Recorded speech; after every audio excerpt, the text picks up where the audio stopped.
Today on Chainlinked, Mike Ferrer from Chainlink Labs talks to me about the growth in Web3 and blockchain communities in Southeast Asia.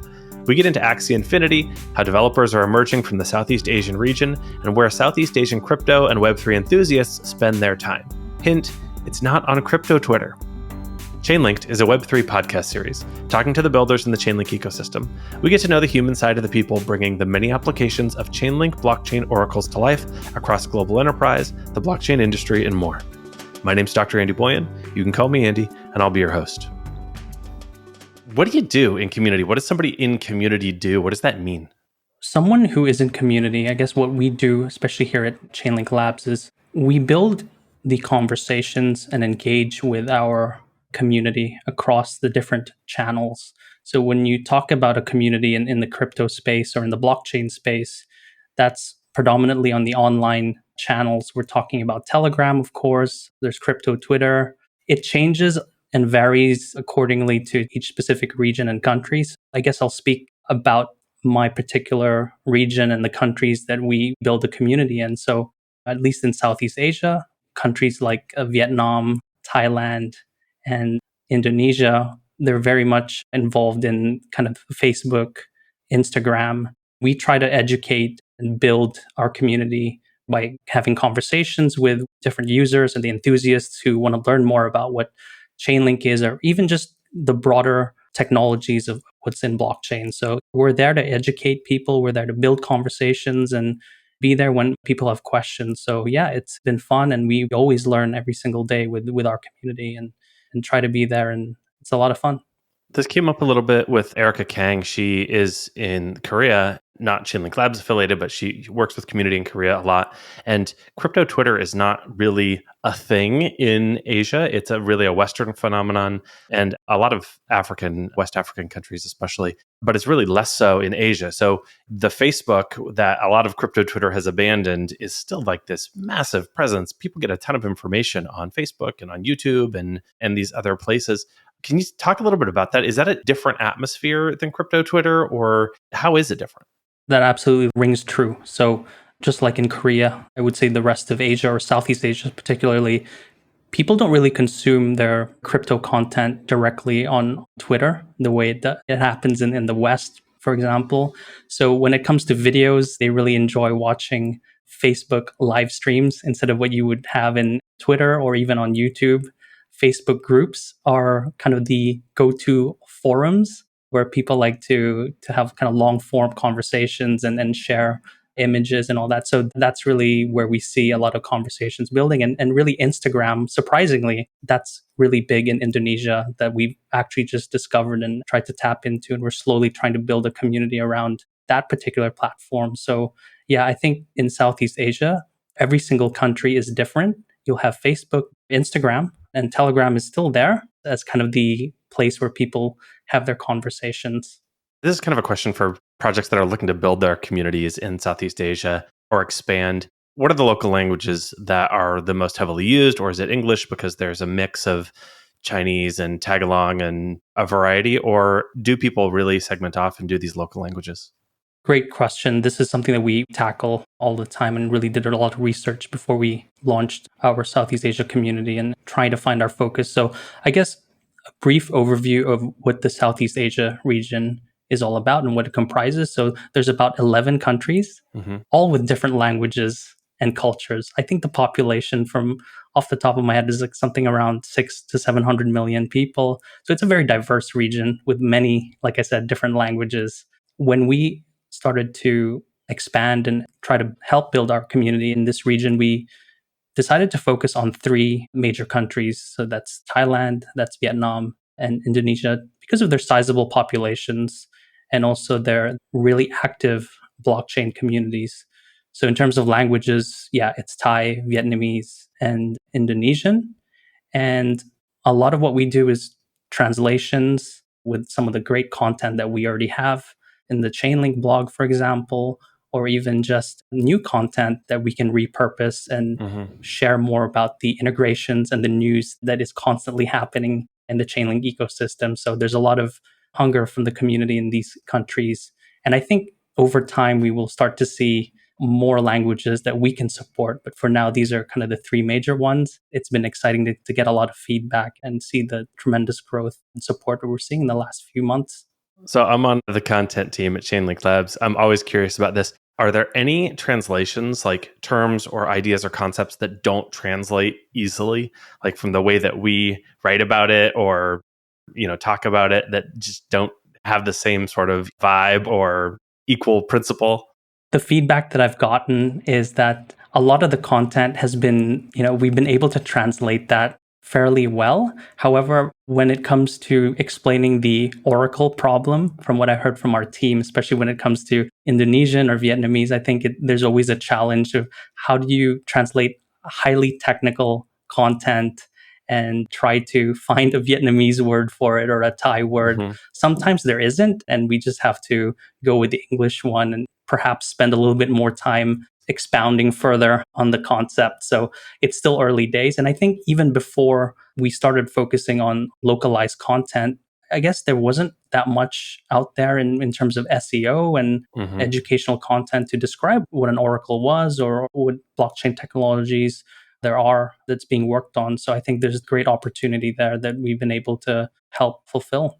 If you look at the Oracle problem, it's in three places in English media. It is in Twitter threads, it is in forum posts, and it is in PDF academic papers. Like, it's not easy to access compared to a lot of other information. So, over the past year, as part of the content team, if you take a look at the Chainlink website and the Chainlink blog and things like that, being able to talk about those things in the YouTube and the podcast, things like this, that's helping get that language out. So it's when people are looking for that, it's easier to find. So then translating that is yet one more barrier, to people trying to find that information. So those efforts are incredibly appreciated, and I'm sure highly valued by this massive amount of people who are either curious as enthusiasts, potential developers, or existing developers as well. That kind of goes into my next question is, who are these people in the community? Are they developers that are just like hungry to build? Is there a mix of people, enthusiasts who just want to know about this? And then I'm going to tack another question on that. We'll follow up with this later, but Southeast Asia, we hear a lot of stories about Axie Infinity and people who want to do play to earn games and get involved in Web3 in that way. Is that the audience as well?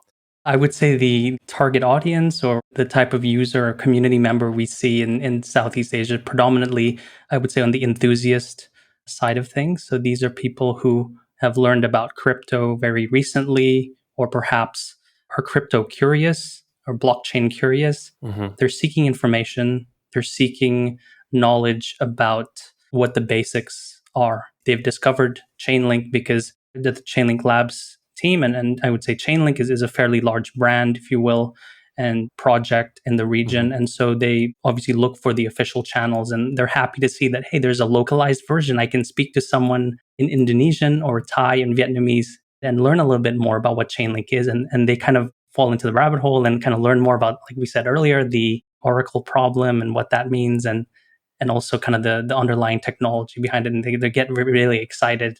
And that's how we are able to expand a little bit further and share more information. We have meetups and virtual meetups, of course, at this point in time, but a lot of educational content as well is shared with them. And so, yeah, we have conversations with a lot of people in the region, and especially these three countries who are, I would say, at a point where they're really hungry for information about crypto, about blockchain. And we're very lucky to have a strong community team here in the region that helps and supports them along the way. It's not all enthusiasts, because we see projects coming out of Singapore and, with leadership or technical teams or things, and other countries in Southeast Asia that are integrating Chainlink into their protocols, DeFi protocols and NFT platforms, all sorts of things. So there definitely is this pipeline of people building as well. For those technical integrations, who are these people? Like, I know the fintech industry in Singapore is very exciting, well funded. There's a lot of people and interest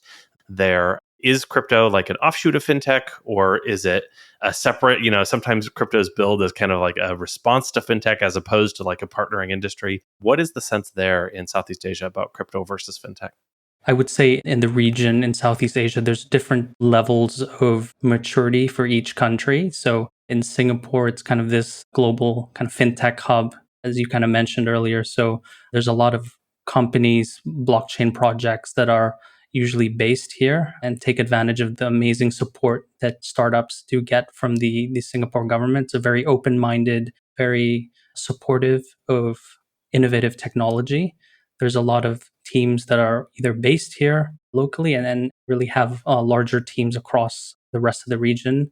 So, in terms of builders, yeah, you could say that there's a lot of DeFi projects and also NFT projects that are based in this particular part of the world. And off the top of my head, there's like Multiplier, I know is a DeFi project. They're based in Singapore. We had a virtual meetup with them some months back. Aave is also quite large. They have a huge community in Vietnam. Avalanche is a very huge DeFi project. Layer One, a huge community in Indonesia that we're starting to engage with as well and help educate. So there's a lot of projects, a lot of interest in each particular country in the region. There's a lot of excitement, I would say. I've interviewed a few of them on YouTube. Moon Farm, I talked to those guys. Yes, yeah, we're having a Moon Farm Vietnamese AMA thanks to you hosting and kind of us realizing that, yeah, they're based in Vietnam. So that's actually happening as we speak. I believe Nam, our community manager, is interviewing them today as well. Awesome. And then I talked to Byte Next. I think he was from Singapore as well. Yeah. We're going to have to connect you on that because that was an art one. And I want to find out more about NFTs and art in the region. I know nothing about, I kind of know how fine art works in the West, but I just don't have a sense of that. And like its relation to NFTs and like digital art and how that's going on. But I just do not understand that in the context of Southeast Asian cultures. So maybe Axie is a place to start with that, at least with gaming. Axie Infinity is like this huge success story over the past year and a half or 2 years. And all the stories that come out, not all, but a lot of the stories that come out are about adoption in Indonesia and the Philippines and how people are playing to earn a living wage and quitting their regular jobs to play Axie and enabling some financial opportunity for themselves in this way. So from somebody on the ground in Southeast Asia working in communities, are those stories as prevalent as they seem? And what is the attitude there around gaming and crypto in this sort of type of world with Axie and similar games? It's absolutely true. And I think there's a lot of excitement and opportunity that people see in blockchain gaming projects like Axie Infinity, as you mentioned. So they are predominantly based in Vietnam, actually. So a great team, of course, and they're really enabling so many people from the region across places like the Philippines, Indonesia, and Vietnam as well to earn, to play, to earn. It's amazing to see all these stories from our community as well, where they get to share how they do it and educate other people.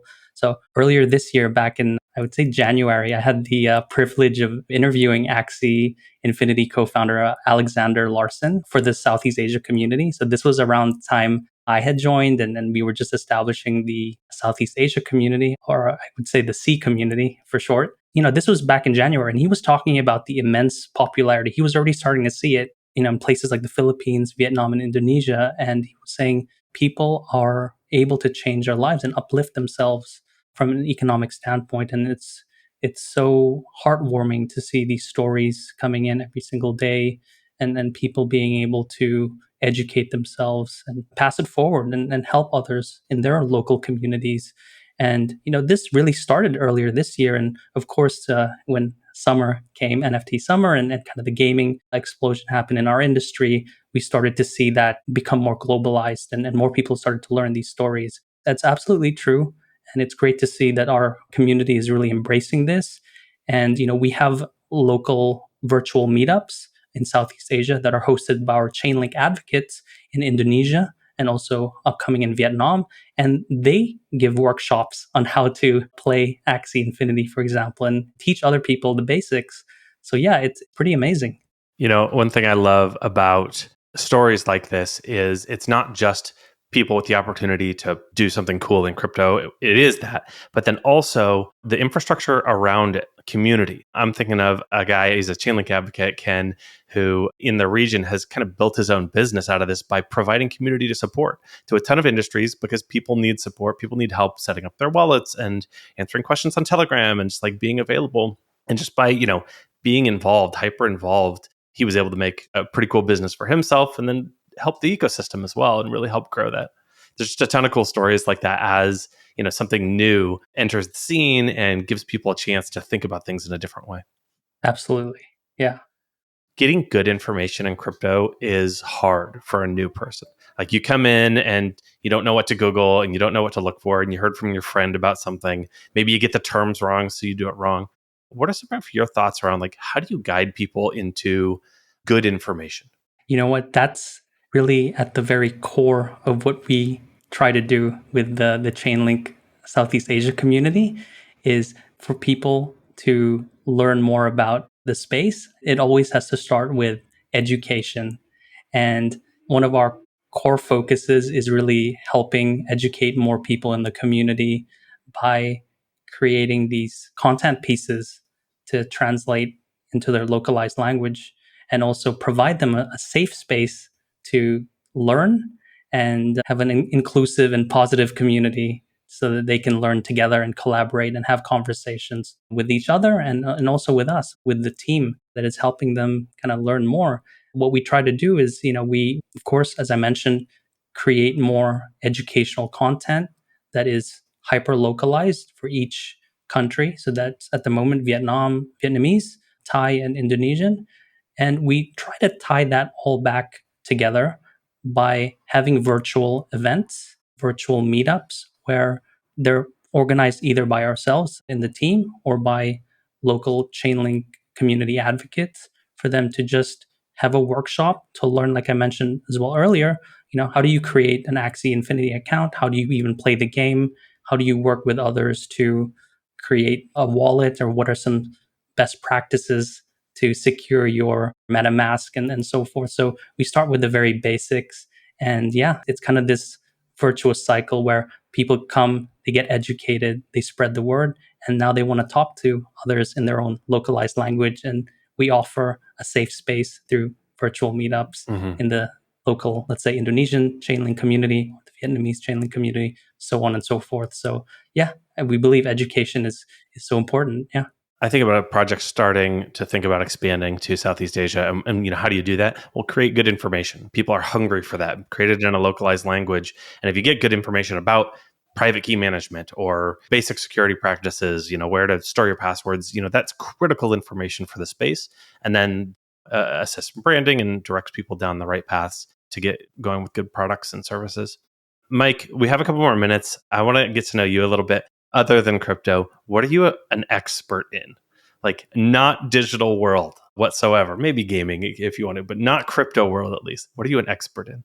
How did you pick up on the gaming? Was that just a good guess? Yeah, that's just a guess, man. Yeah. I guess most people in the crypto space are somehow gamers, and you kind of caught me there. So yeah, I would say I'm a PC gamer, and I love playing PC games and computer hardware to a degree. I'm not so good anymore. What game were you the best at? Like the top of your game, what were you the best at? Yeah, I would say probably Counter-Strike 1.6. This was probably 15 years ago. When was that? Like early 2000s, maybe? Yeah. Yeah. Yeah. I was playing in a clan, and just like those were the days, man. Like, having fun and just having No so much free responsibilities. time. No responsibilities. Maybe there was a bit of school, but yeah, whatever. Pulling all-nighters, playing StarCraft in college. Those were my heydays. StarCraft 1 or 2? Oh, that was 1. I'm a little older. 1. No, I used to play StarCraft 1 too, and I had a clan as well, and I loved it. Were you Protoss, Zerg, or Whatever our leader told me to be, but mainly Zergs. Yeah. Oh, really? So Zergling Rush all the way? No, not a rush. You gotta, build your Hydra and your mutes and set up for a combined attack. Oh man, I haven't thought about those days in a long time. Hey man, it's been awesome getting to know you and getting to know, I feel like I know Southeast Asia a lot better. Like I just kind of have a sense of what's going on there. And I really appreciate that. I hope other people are figuring that out. If folks have questions about the region, can they get a hold of you and where can they do that? Absolutely. They can get a hold of me. I'm always on Telegram and in the community. So yeah, they can find me there. Otherwise, I'm also on Twitter or LinkedIn or email. And you guys can reach out to me anywhere. All right. Well, thanks a lot, Mike. We'll talk to you again another time. Thank you so much, Andy. Take care.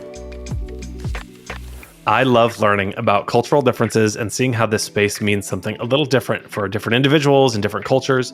But at the same time, there's these threads of similarity. People are looking for better financial opportunities. And this Web3 stack allows for innovative, decentralized opportunities to fill those needs, whether it's from products or from a building standpoint. Of course, Chainlink helps bring those systems secure data. I hope you pulled something unique from this conversation, and thank you again, Mike, for coming on to help me learn a bit about Southeast Asia. Now, help me grow the Chainlink podcast to give more projects a voice to speak to the Chainlink community and beyond. Rate and review on iTunes or whatever your favorite podcasting app is, and make sure to follow Chainlinked on Spotify as well. Follow me on Twitter at Andy Boyan, and share this episode with your friends who need to get a deeper insight into Web3 and Southeastern Asian culture. Also, follow Chainlink Today on Twitter at Chainlink Today, and read more about the stories behind some of the industry's top projects. While you're join the Chainlink communities. Find other Web3 explorers in the Chainlink Telegram and Discord chats. Thanks for hanging out. I'll catch you next time.